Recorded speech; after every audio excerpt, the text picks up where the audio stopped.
I am the Tofu Golem. Please enjoy the video. You start by confirming eligibility and gathering essentials.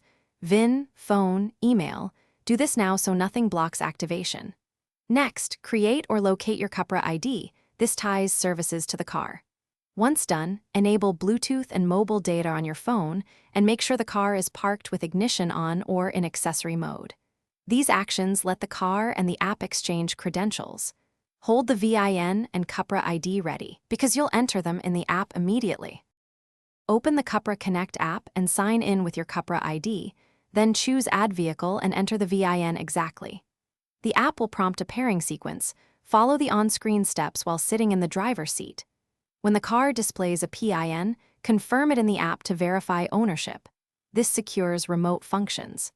Make sure you accept required permissions, including location and notifications, because they enable geofence and alert features. Once the app shows vehicle status, you've completed the core activation.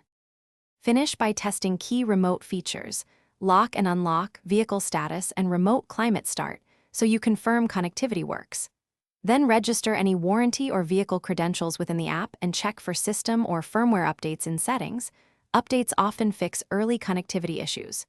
If something goes wrong, first reboot your phone, restart the car's infotainment, and re-enter the VIN.